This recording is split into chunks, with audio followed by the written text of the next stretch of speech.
Jonah chapter 1, verses 1 through 2. That's where we'll start today.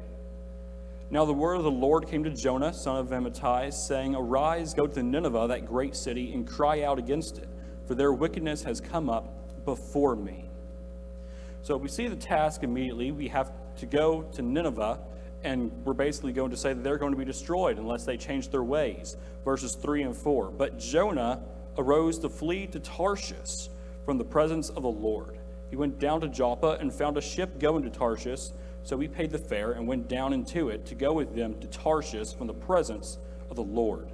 But the Lord sent out a great wind on the sea, and there was a mighty tempest on the sea, so the ship was about to be broken up. Okay, so Jonah's been given his assignment, and he's elected to run from his assignment. And in the process of running from it, he hops on a boat, and while he's on that boat, the Lord sends a mighty tempest or a storm or a wind that is supposed to break this ship up, basically shipwreck it. Now, I think that's quite self-evident just how obvious God is being here about wanting his will to be done.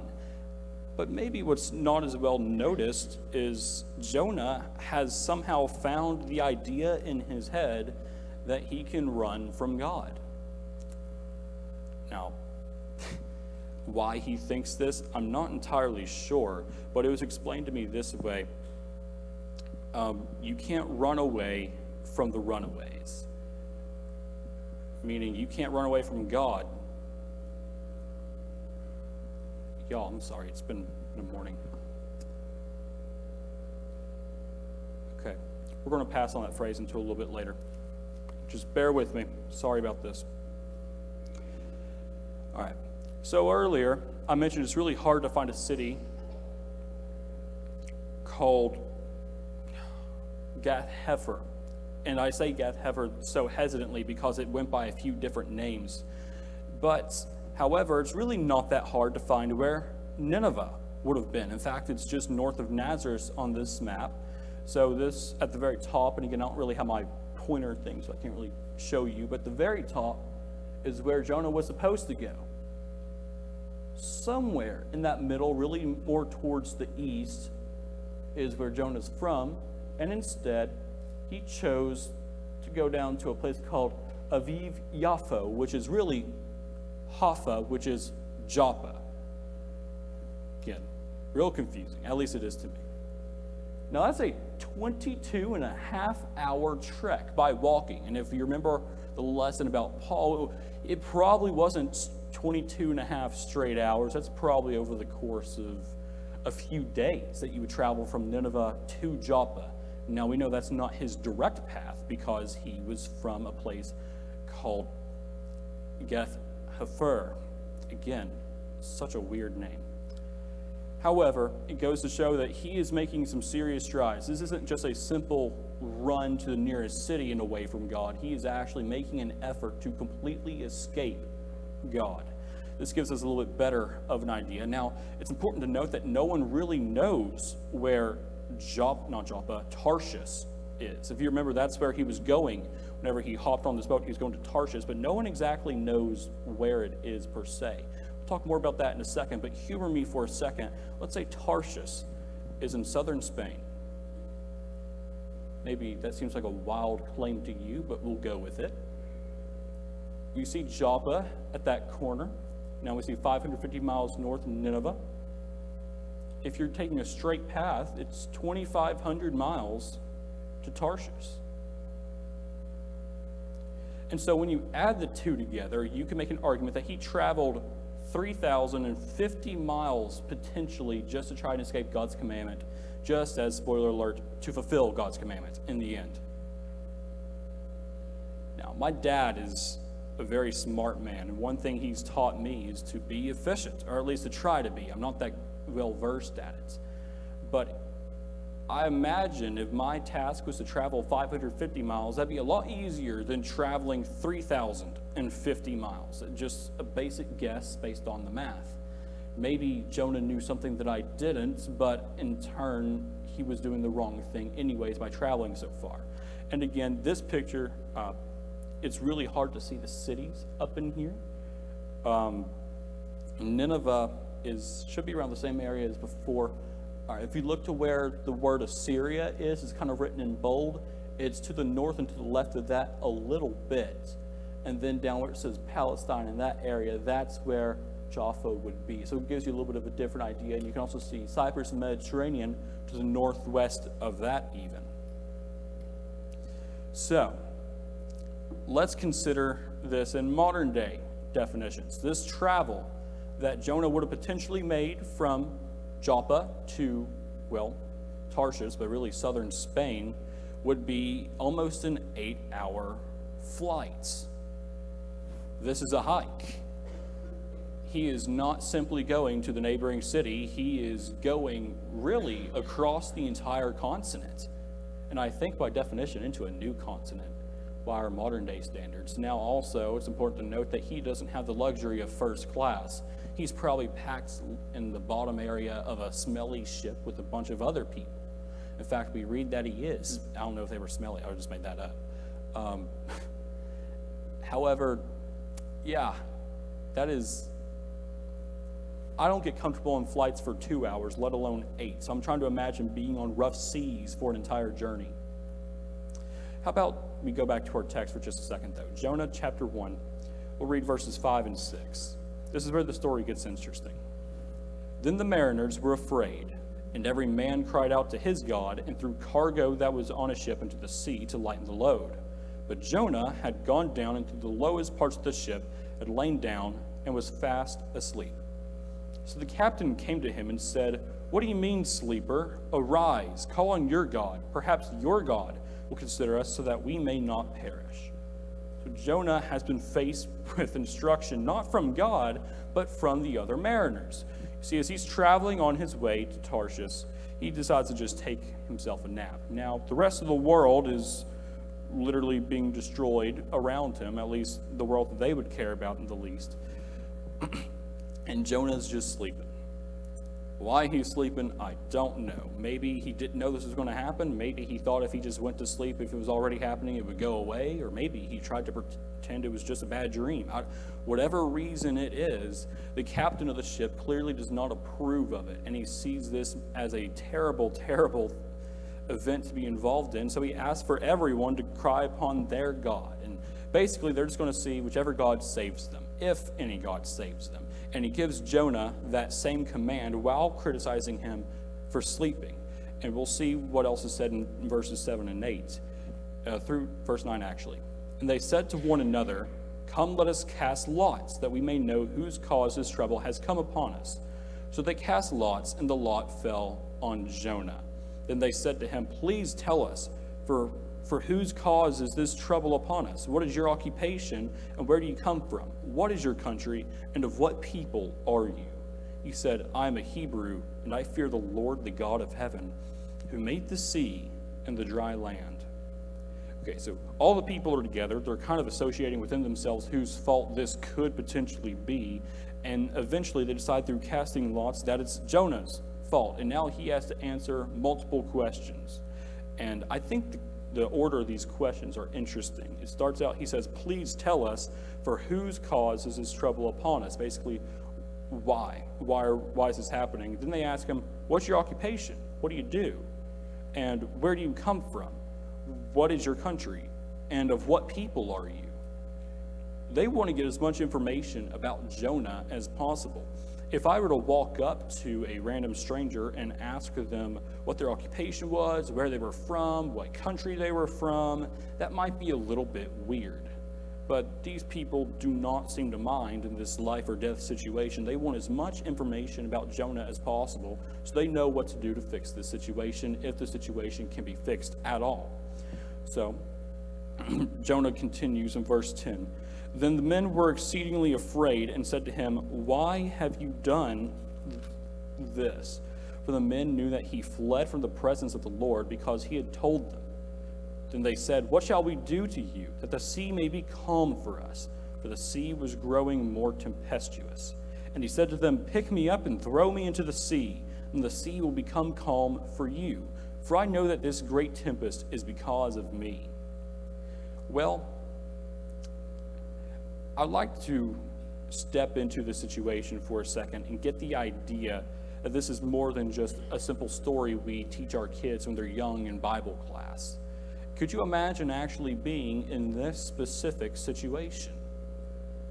Jonah has just announced that the only real solution to this problem is to be thrown into the sea.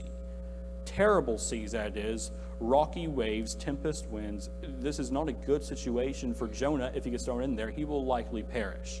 And the men know that. They know he will likely perish. However, if you were a mariner on this boat, you've experienced multiple storms in your lifetime probably. Is it worth killing someone just to chance it in this situation? Because from their perspective, they may not have worshipped the same God that Jonah does and that we do today. They may not even believe in this, so therefore they don't believe in that. Why should they believe in Jonah? Even if they do believe in Jonah, is it still worth it to throw him overboard? Probably not, at least not in their logic. But the story progresses in verse 13. Nevertheless, the men rowed hard to return to land, but they could not, for the sea continued to grow more tempestuous against them. Therefore they cried out to the Lord and said, "We pray, O Lord, please do not let us perish with this man's life, and do not charge us with innocent blood, for you, O Lord, have done as it pleased you." So they picked up Jonah and threw him into the sea, and the sea ceased its raging. The men feared the Lord exceedingly and offered a sacrifice to the Lord and took vows. It is impressive to me just how often God uses bad situations for good. In this instance, there's a terrible storm. People are potentially about to die, maybe even be shipwrecked, and in the end, they simply did as Jonah asked, threw him into the sea, and now they are exceedingly afraid of God, and they're offering a sacrifice to him, and they took vows. We can imagine that maybe their religious commitments have shifted a little bit after this event. Now, why would that happen? Again, maybe you wouldn't be totally apt and prepared to throw an innocent person overboard on your ship unless you really thought it was going to fix the problem. In fact, they weren't. Verse 13 really, it begins with, nevertheless, the men rowed hard to return to the land. All of these mariners here, they don't want anyone to perish. They're trying their absolute best to prevent anyone from perishing. And so they're making their best attempt at a return to land. Now, this isn't your huge metal cruise ship driving by on the Mediterranean Sea. This is likely a wooden boat, really tossed by the wind more so than the ships we have today. It's got to be a lot harder to control than something as heavy and as strong as a cruise ship. Therefore, you can maybe understand that why they couldn't return to land. But also, even if they could, it seems that God has prevented this in this instance. They're trying hard to return to land, but God has other plans because a lesson needs to be learned. What lesson is that? We'll get there. But my question to you is this: what would you do for someone that you just met? What would you do for them? Now, we could take this from the angle of the mariners hadn't really met Jonah, but he paid a fare and they allowed him to be on a ship. What would you do for someone you just met? Would you tell them the truth of the situation if you were Jonah and say, "Hey, this is on me, just throw me overboard"? Maybe you would try and stay asleep after the captain woke you up and let the waves crash around you, and before you know it, everyone's perished. What would you do in this situation, especially for someone you just met who you had never met previously? How about we do what the mariners do? So what did the mariners on this boat do? Well, they pled. We read through Jonah, verses 6 and 8, that they pled. They were scared of this storm, and rightfully so. They couldn't return to land, as we read in verse 13. They had a reason to be afraid. The mariners were desperate for survival, and so they asked everyone. I know our slide says Jonah, but they asked everyone for help, and everyone was calling upon whatever god or gods that they believed in at this time. Jonah, he knew the truth. He knew why there was a great storm. He knows in this instant that he truly cannot run from God. What else did the mariners do? Well, they persisted. They set a course to land, and they tried to save Jonah in this instance. Now, they tried to save everyone. I imagine their attempt to go to land wasn't specifically just so they can save Jonah from the waves. It's probably so just in case the whole throwing Jonah overboard thing doesn't work, we're close to land, or at least we're approaching land. But still, even in this instance, it's important to note that Jonah was included. He wasn't thrown overboard and then a return to land was attempted. Everyone was going back to land, including Jonah, because the mariners pled and then they persisted. But they also prayed. Read verse 14 with me one more time. Therefore they cried out to the Lord and said, "We pray, O Lord, please do not let us perish for this man's life, and do not charge us with innocent blood, for you, O Lord, have done as it pleased you." Now, I think it's important to note that these group of individuals all had different backgrounds. They all had different religious backgrounds, as mentioned earlier in the book. But the word Lord in verse 14 is capitalized. Therefore, in this instance, they're all praying to the same God that Jonah serves and we serve today. Again, maybe their religious affiliations have shifted, or maybe they just thought it would be courteous to pray to his God if that was even possible. I would choose to think it's the prior simply because the word Lord is capitalized. So we know that they are praying to God. And that's really important here because it shows that they're doing everything they can in their power to save Jonah. Why?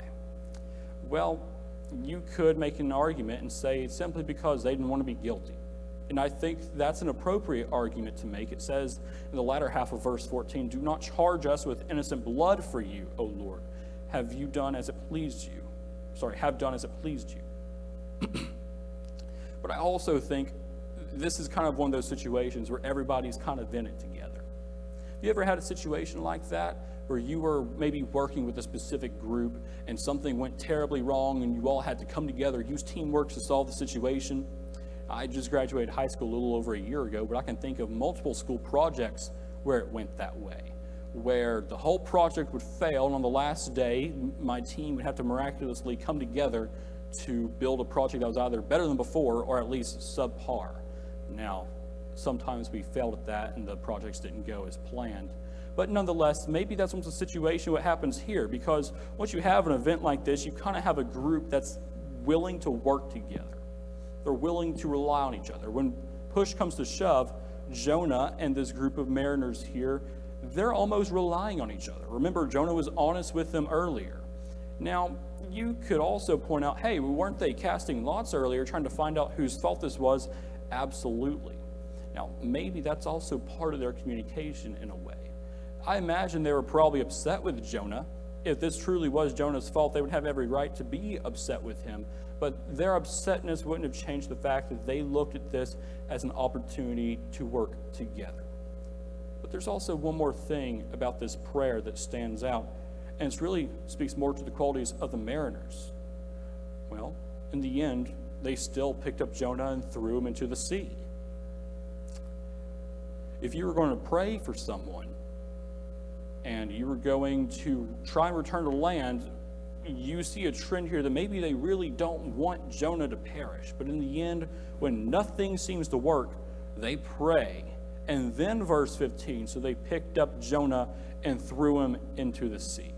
So that's why I mentioned earlier there's an argument that they just didn't want to be charged for Noah's death on their hands, because they prayed knowing they were going to throw Jonah into the sea.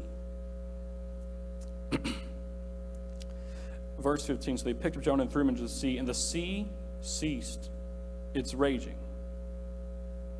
So as soon as that happened, Jonah, I tend to imagine it's like Jonah splashes into the water and boom, everything's calm.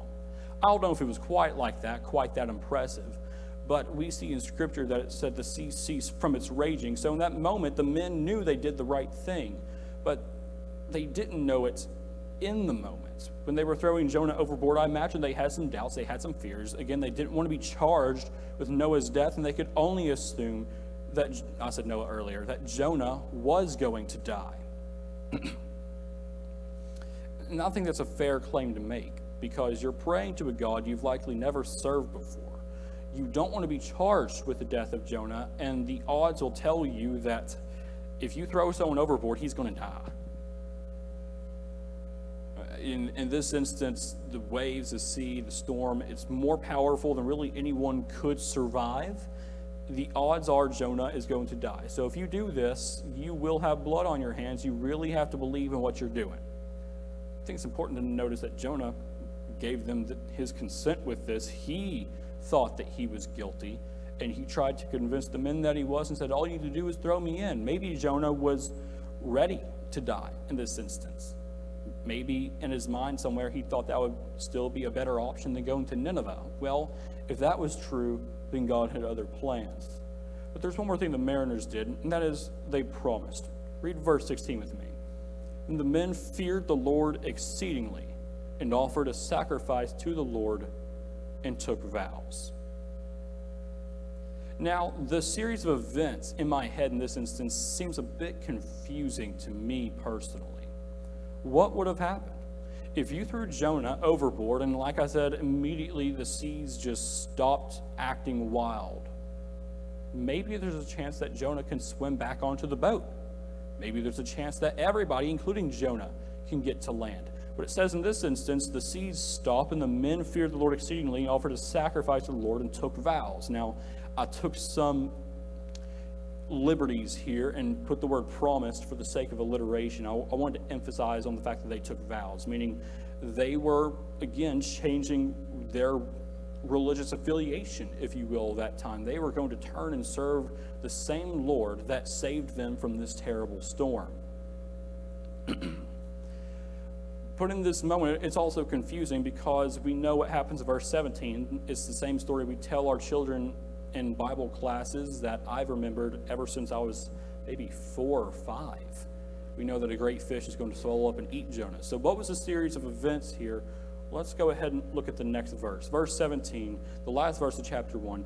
Now the Lord had prepared a great fish to swallow Jonah. And Jonah was in the belly of the fish 3 days and 3 nights. Now this one is, I find this verse a little bit humorous, personally. I'm trying to imagine if the waves have just calmed down. Jonah's in the water. We thought he was going to die, but the waves stopped. Great. Come on back, Jonah. You're good. You're safe. And as they're watching him swim back to the boat, a giant fish comes up and eats him. Now, it sounds comical to us, but I imagine that would have been quite terrifying, not just for Jonah, but for the people on the boat watching him, going, but you were safe. The seas had calmed down. All you had to do was swim back. We would have gotten back to land together. Nope. God had other plans. Now, is that the series of events? There's nothing in Scripture that confirms or denies that. That's simply one hypothetical along the order of things. However, we do know these events happened. We know that the waves ceased. We know that the men and mariners on the boat, they did fear God, and they were praising God. And we know that Jonah was swallowed by a great fish. Those are the 3 things that we do know. It's the same 3 things that we tell our kids in Bible class. So question number 2, or maybe a different way to look at it, the second way of looking at it, is what did God do in this instance? Well, God prepared and provided. Reading verse 17 one more time. Now the Lord had prepared a great fish to swallow Jonah. And Jonah was in the belly of the fish 3 days and 3 nights. Now, this was planned out by God. God had prepared a great fish to swallow Jonah. I imagine Jonah had no idea that this great fish was going to swallow him before he was tossed into the water. He probably was having to bargain and realize that his death was coming anyways. But still, when Jonah didn't know, God did. God had prepared this great fish, and he provided that great fish. Now, there is one common theory, and I'll just ask by a show of hands, who's heard the theory that the great fish that swallowed Jonah was a whale? Anybody? Okay, a few over here. Yep. So there is a common thought or idea that this great fish that may have swallowed Jonah was a whale. And it really doesn't help the argument in any way when you read that the Mediterranean Sea, which is what they would have been sailing on, is home to thousands of whales. Now, I think that whale specifically is more of an Arctic whale. I don't know the actual breed of whale. It just belongs in Arctic waters near Alaska, if I remember correct. Kind of looks like the Pacific Life whale, if you've seen that logo. It's kind of flopping around. Okay. Seemed kind of cool. So we need to discuss, is this really a whale or not? Well, the best estimate that scholars have is that this wasn't really a whale. It was just a sea monster of sorts, a really big fish, or I think the Bible gives the greatest definition, a great fish. This fish is huge. There's no evidence that it's a whale. You could use some contextual information, say, oh, there's whales in the Mediterranean, so it must have been a whale of some form. If you wanted to make that conclusion, you could, but you couldn't pass it off as fact. Now, theories that have grown from this are so baseless, basically meaning there was no real evidence to support whatever kind of fish it was, except for a whale, that the whale was the popular retelling of this story. So remember, when we're telling this story, it's a great fish. That's usually what I try to say. However, personally, I also tend to believe it could have been a whale. Who knows? But we know that this was a great fish. So even if it was, say, a whale, this was probably not your average whale either. This is probably a huge whale. Again, there's a bunch of conspiracy around this specific topic, but in the end, does it really matter? A lot of that is just things that we can be skeptical of. What we do know is that a great fish did swallow Jonah. Now, it's also important to note that these people, the mariners of this time, they may have been used to seeing various fish on the sea, but they wouldn't have necessarily known what was a whale and what wasn't a whale. Now, I guess a good thing to do here would have been to have researched when the definition or maybe the name whale arrived into society. But in the end, these fishermen and seamen probably would not have known exactly the difference between aquatic creatures. You could say, oh, they probably know a dolphin because of the way it jumps up over the water. It could have known a shark because of the way it likes to attack people. But overall, across aquatic creatures as a whole, they may not have known specifically what was a whale and what wasn't during that time period. Now, raise your hand if you've seen either of these two movies. Right, we have Pinocchio to the bottom, and we have Finding Nemo to the top. Now, I really like that picture of Finding Nemo, because that blue fish right in front of the whale is named Dory. She's supposed to be a really clumsy fish with a terrible memory. And right then, in that moment, she is making a sound with her mouth that's supposed to emulate the sound a whale makes. And so it's really quite funny whenever a whale does appear behind them. And the whale does end up swallowing them in this instance, and they escape from the belly of a whale out through the blowhole of the whale. Now, I hate to bust your bubble on this, but in case you have seen that movie, scientists say that it's actually impossible if you're a fish swallowed by a whale. It's pretty much impossible to exit the whale from the blowhole. So, in all actuality, Dory and Marlin here probably would have died. Sorry, I know it's really sad. And maybe an even more incomprehensible story is Pinocchio getting swallowed by that whale, or at least, I don't see Pinocchio in a long time. Did he end up getting swallowed in that story? I'm looking at you because I know you probably would know. No? I don't know either? Yeah, do they swallow him in that story? I think so. Yeah, okay. I thought I remembered seeing that when I was doing my research. Yeah, so in Pinocchio, another idea of a whale swallowing people. We see this throughout pop culture. Now, people say that, oh, this comes from the story of Jonah. It was borrowed from the story of Jonah. Now, remember, if Jonah was supposed to be a novel, it likely would have been past public domain if it was written 6 years before Christ came. However, in this instance, we know that they're really just taking some liberties here and maybe borrowing the idea of a great fish swallowing their main characters. And that also has popularized the idea that maybe, just maybe, it was a whale that swallowed Jonah. Nonetheless, we start Jonah chapter 2 in this instance, and we see what happens next. Jonah chapter 2, we'll start in verse 1. Then Jonah prayed to the Lord his God from the fish's belly and said, I cried out to the Lord because of my affliction. And he answered me, out of the belly of Sheol I cried, and you heard my voice. For you cast me into the deep, into the heart of the seas, and the flood surrounded me. all your billows and your waves passed over me. Then I said, I have been cast out of your sight. Yet again I will look toward your holy temple. And the waters surrounded me, even to my soul. The deep closed around me. Weeds were wrapped around my head. Verse 6, I went down to the moorings of the mountains. The earth with its bars closed behind me forever. Yet you have brought up my life from the pit, O Lord my God. When my soul fainted within me, I remembered the Lord, and my prayer went up to you into your holy temple. Those who regard worthless idols forsake their own mercy, but I will sacrifice to you the voice of thanksgiving. I will pay what I have vowed. Salvation is of the Lord. So the Lord spoke to the fish, and it vomited Jonah onto dry land. So, all in all, Jonah is basically pleading for his life in this moment. I imagine he doesn't want to die inside the belly of a great fish. You could also imagine those mariners who likely saw Jonah get swallowed by a great fish didn't want him to die in the belly of a fish, but also that was probably the likely reasoning within themselves that Jonah was going to die inside the belly of this fish. But Jonah had a different idea, and instead of maybe cursing God inside the belly of this fish or blaming God for what had happened, he chose to pray to God and plead for his life.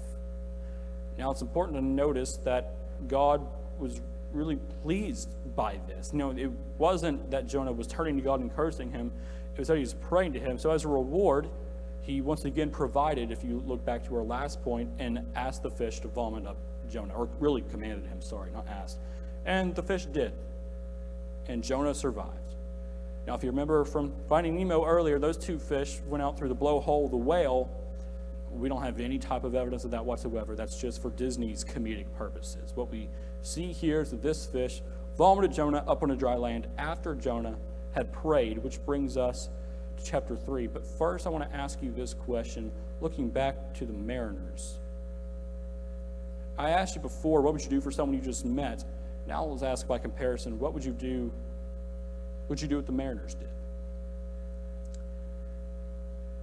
Whenever they couldn't return to sea, they prayed to Jonah's God, which probably interrupted their own beliefs, but they did it nonetheless.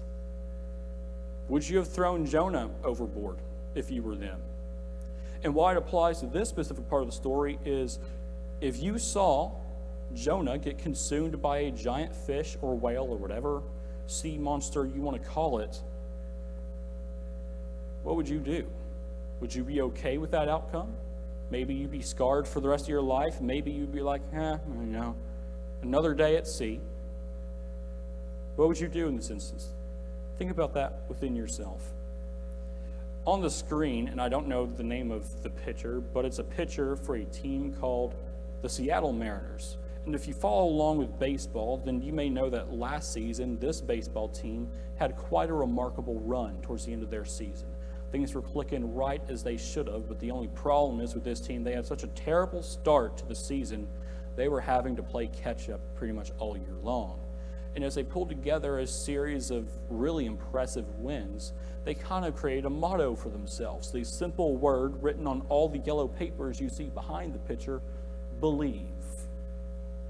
And they came together as a fan base and rallied the team to a large win streak. And I do believe they ended up losing a couple of games towards the end of the season that knocked them out of playoff contention.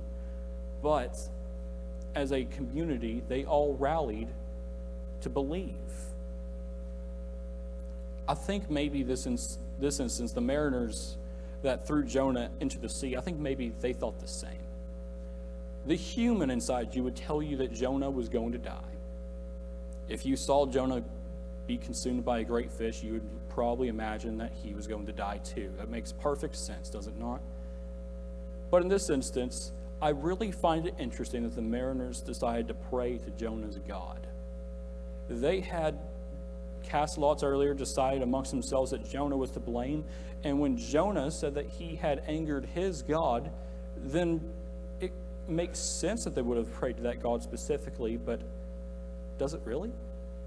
Imagine if you had had your religious ideas and ideologies for so long, then someone comes along and says, well, I upset my God, and now there's a giant storm around us. Is that really enough evidence to get us to change our opinion on things? Instead, much like here, the mariners rallied, and they chose to believe in a God when really they didn't necessarily have to. I found that interesting. Let's go ahead and carry into Jonah chapter 3. Jonah chapter 3, we'll skip the first few verses, and now in this instance, Jonah has been commanded to go to Nineveh. And so he goes. And starting in verse 5, he says, "So the people of Nineveh believed God, proclaiming a fast, and put on sackcloth from the greatest to the least of them. The word came to the king of Nineveh, and he arose from his throne and laid aside his robe, covered himself with sackcloth, and sat in ashes." Now, once again, the order of things here really does stand out to me. At first, Jonah was talking to the people, which makes sense. You're not just going to be granted an audience with the king here. But the people as a whole, widespread, believed they were in the wrong. They wanted to change their ways. Once they got to the king, he didn't put a stop to it either. In fact, he changed his ways too. So, overall, and we'll just go ahead and end it here because I kind of like how that fits. The mariners probably were the real heroes in the story of Jonah for taking a chance and for believing in a God they previously hadn't. By comparison, Jonah isn't really the protagonist of this story. If anything, he was not the antagonist, but maybe the antagonist. All right. Thank you for your attention. I appreciate it.